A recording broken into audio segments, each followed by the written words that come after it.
Oke, assalamualaikum warahmatullahi wabarakatuh. Selamat datang di channel Anda Telah Seta. Baiklah, pada video kali ini kita akan mencoba untuk melakukan penginputan data kuesioner dari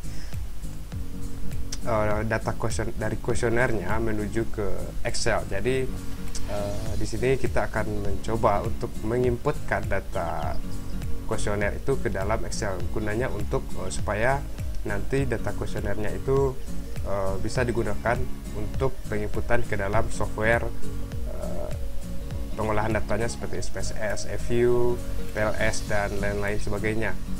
Oke, jadi bagi teman-teman sebelum menonton video ini ada baiknya teman-teman untuk subscribe videonya dan komen jika ada yang tidak paham.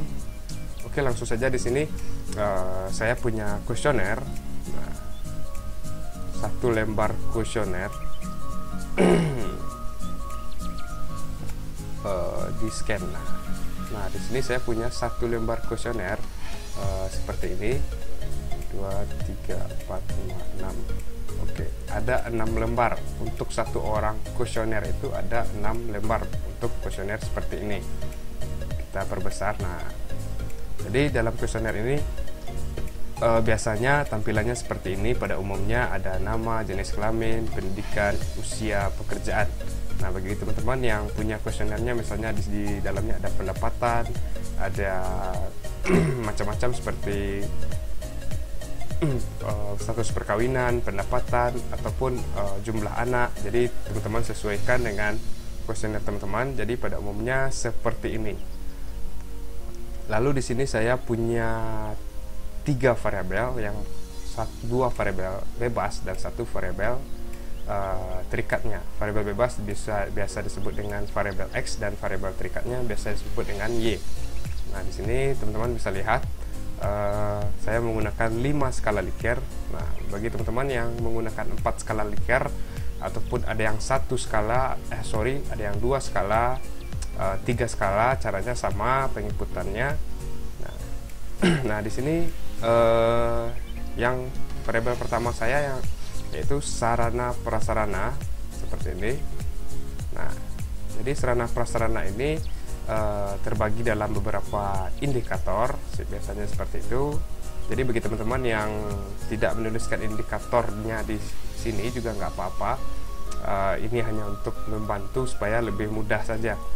Tapi baiknya ditulis indikatornya di sini biar pertanyaannya tahu ini untuk indikator yang mana, ini untuk indikator yang mana. Jadi untuk X1-nya saya ada berapa pertanyaan ya?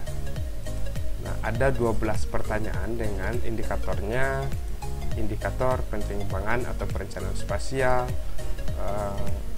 indikator yang keduanya perencanaan ruang, perlengkapan atau perawatan, tata cahaya warna, pesan yang disampaikan, dan unsur pendukung. Nah, itu adalah indikator-indikator yang untuk sarana prasarana untuk sarana prasarana. Nah, bagi teman-teman yang punya indikatornya yang lain bisa menyesuaikan dengan penelitian ini. Nah, seperti ini. Terus kita lihat selanjutnya. Terus di sini saya juga ada variabel kualitas pelayanan atau X2. Lihat di sini ada X2. Nah, variabel X2 saya ini ada 1, 2, 3, 4, 5. Ada 5 indikator. Nah, masing-masing indikatornya saya kasih 2 pertanyaan. Artinya kualitas pelayanan atau X2 saya ada 10 pertanyaan. Itu juga dengan X3-nya ada 14 pertanyaan.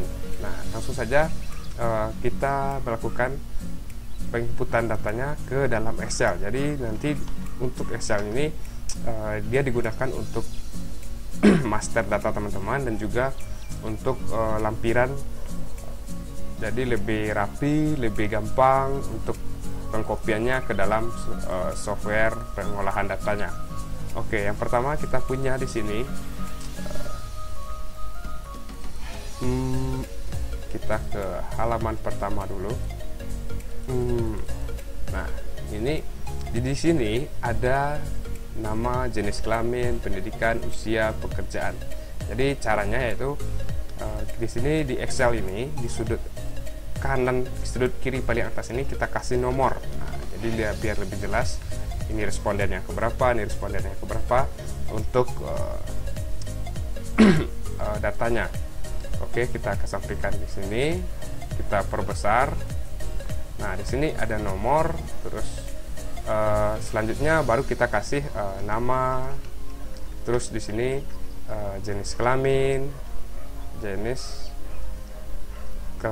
jadi nggak usah dispasi nanti supaya dalam penginputan SPSS-nya lebih gampang, tinggal kita transpose lalu kita copy ke Excel.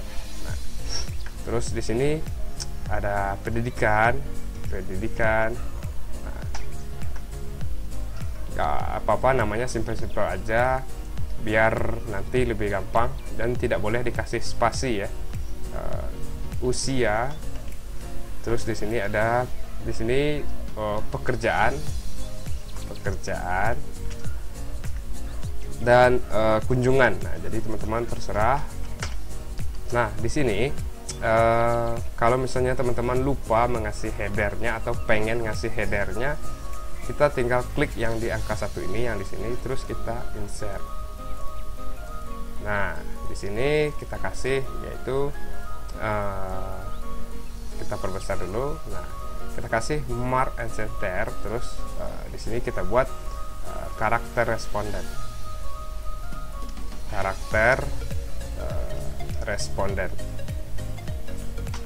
Nah, jadi udah seperti ini, udah.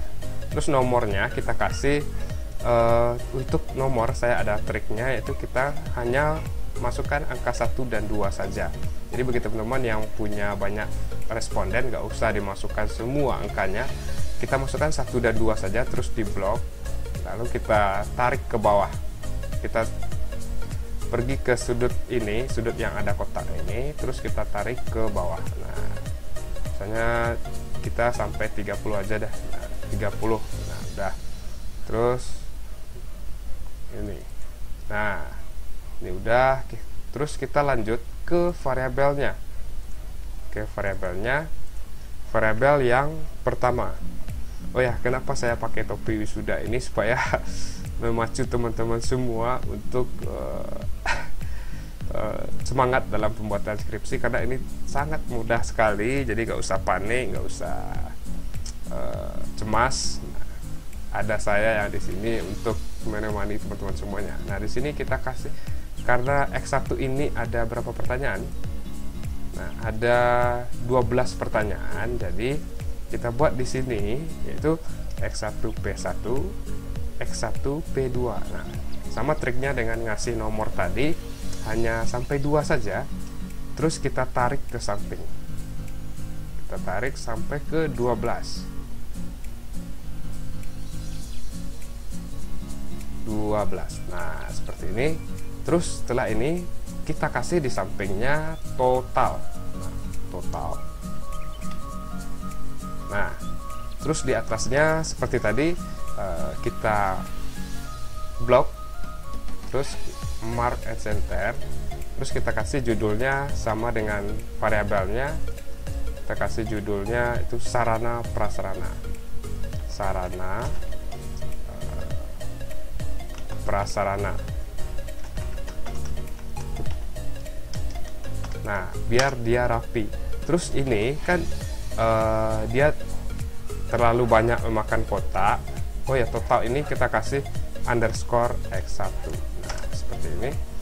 Nah, cara merapikannya, satu lagi saya kasih triknya, kita blok ya S1 P1 sampai S1 P12 sampai dengan total ini. Kita blok, terus kita format auto fit column width. Nah, dia akan menyesuaikan dengan pas dengan lebar tulisannya. Terus kita buat di sini, terus X2-nya apa ya? X2-nya, nah X2-nya ada 10 pertanyaan. Nah, kita buat juga di sini misalnya X2 P1, X2 P2. Nah, kita blok, terus kita tarik ke samping sampai ke 10. Kita tarik ke samping.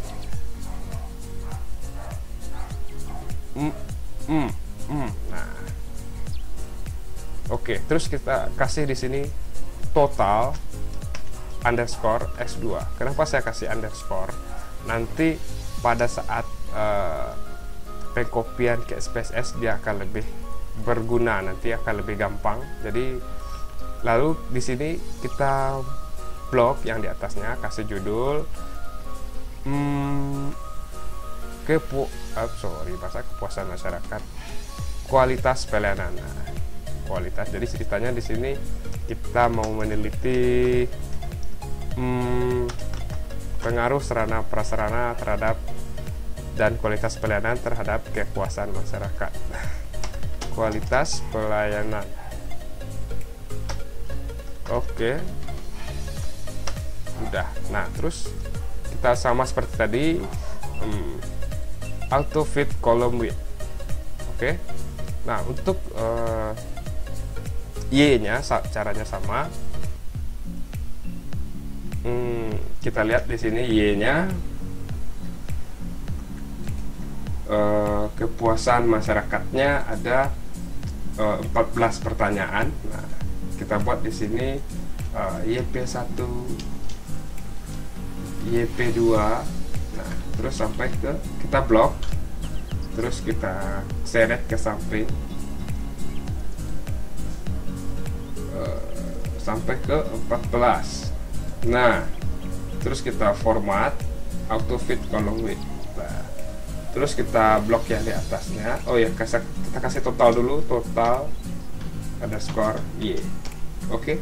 Terus kita blok yang di atasnya, mark and center. Terus kita buat di sini kepuasan masyarakat.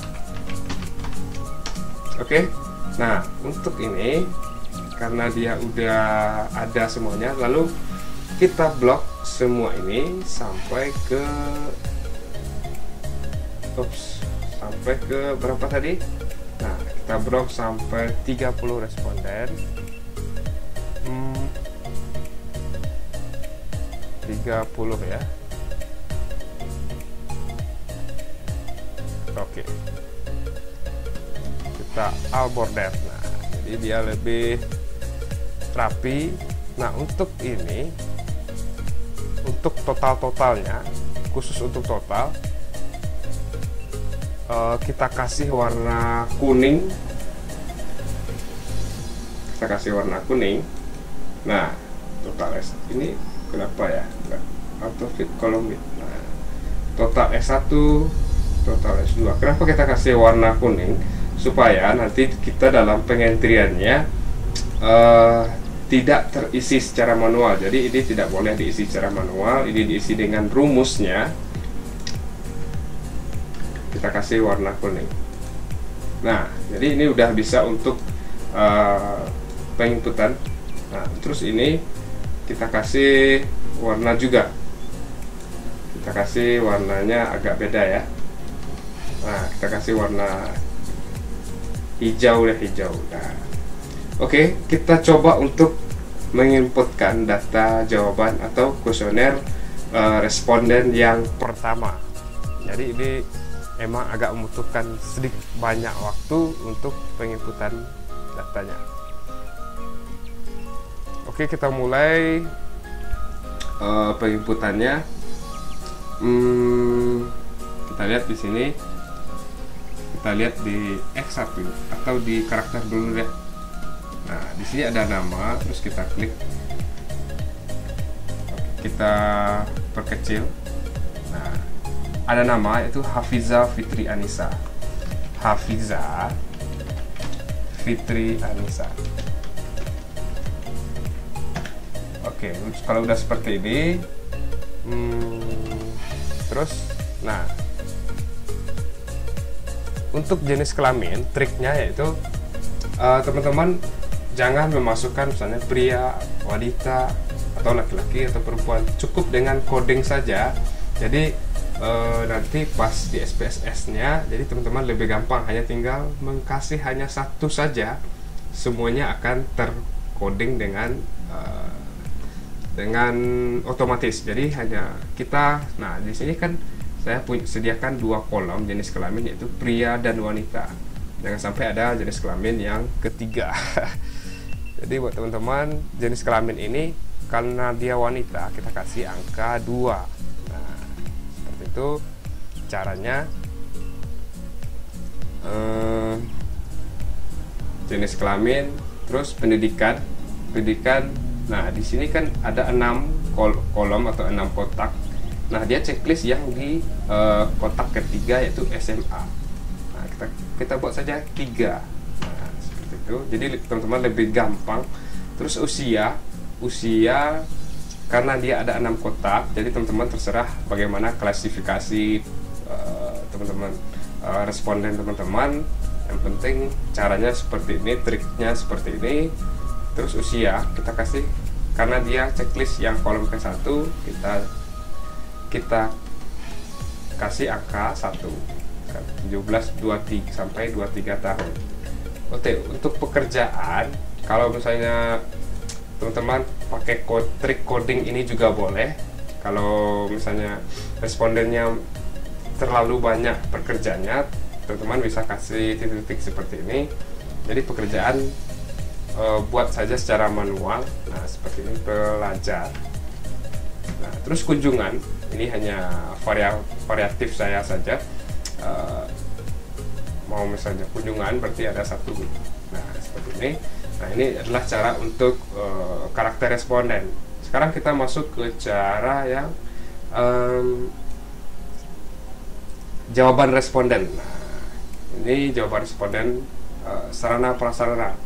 Di sini dia menjawab ada 1, 2, 3, 4, 5. Nah, di sini dia menceklisnya atau mencentangnya di kolom yang keempat. Artinya kita buat di sini X1 P1 4. Nah, X1 P2 nya dia checklist juga masih di 4. Nah, seperti itu. Terus X1 P3 nya X1 P3.